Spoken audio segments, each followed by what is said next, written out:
on, guys? Thanks for joining us again at the Budget BBQer, where we are making quality barbecue on a budget. So today what we're going to be doing is we're making a beer can chicken. Okay, so first things first, we've got the Oklahoma Joe's Bronco temping up right now. We're going to take it up to about 275 to 300 degrees. We want to have that higher temp with chicken so that we can keep that skin crispy and not have it rubbery. Now, also we're going to be doing it beer can style. So I've got a Traeger chicken throne right now. I'm going to use that. I prefer it over doing just a can and a can holder just because of the paint leaching and stuff like that. So what we're going to do is I'm going to use this Shiner Bock and we're going to add that into the throne. That's going to go in the smoker, and then we're going to prep that chicken and sit it on the throne and cook it up. Alright, so when we fill this up, I'm going to take it pretty much most of the way. Of course, I'm watching the fizz there, because if you do it quickly, then it's going to bubble out at the front. Alright, so I've got it filled up just to right in here. Okay, so the first thing we're going to do is we've got our whole young chicken here. It cost us $5.24 at 98 cents a pound. Then I've got my own homemade rub that I'm going to use with that, which is a combination of salt, pepper, onion powder, and garlic powder. And I'll put the recipe for that in the description below. And then we're going to season that really well, and then we'll take and get it onto the smoker on that chicken throne. Okay, so now that we've got the chicken here, first thing is we're going to make sure that we dry out the skin. So we're going to take a paper towel and we are going to just pat it dry. And the reason for that is if the skin is wet, then it's going to become rubbery after it's cooked. That's another reason that we are going to cook it at 275 to 300 as well.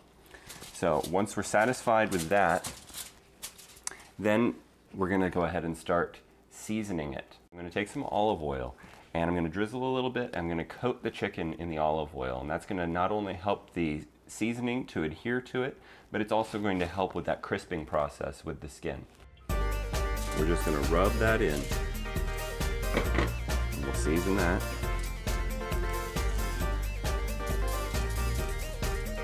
Here we go, get a good coating across the whole thing. Now we're going to prop it onto the throne and season it one more time as we do that. So I can stick my hand in the cavity. I'm going to pick it up that way, put a little bit more on the breast again that might have rubbed off. And now we just open that up and it slides right on. Just a little bit more on top. And we're ready to go in the smoker.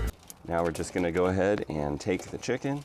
We got the smoker up to temp, set it right there in the middle, and we're going to close it up. We're going to cook this at about 300 degrees. All right, so there it is. We pulled it out at 160 degrees. It cooked for right around that 3-hour mark. And you can see that skin has turned a nice golden brown, and we've got that redness coming through on the wings from the smoke and everything. And this thing is looking beautiful. We are going to let it rest now for about 20 minutes, and it's going to be ready to pull, and that meat is going to be super moist and juicy. So now we're going to go ahead and pull the chicken. Look, we can just dig our finger right under that breast, and it's going to come right off. Splits right along the breastbone, super moist.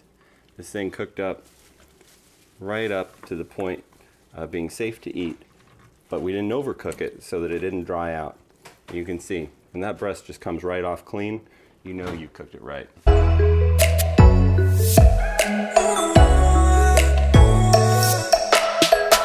So, now that we got that chicken pulled, we've gone ahead and tossed it with our Alabama white sauce.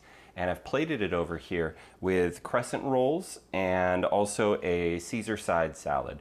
So we put this whole meal together for under $10. Got that smokiness of the chicken coming right through. The Alabama white sauce just rounds that off perfectly. It's going to be awesome. You're going to love it. Thanks again for joining us here at the Budget BBQer, where we are making quality barbecue on a budget. Join us next time, and we're going to look at using some brisket leftovers and repurposing that into a completely different meal that I promise you're going to love.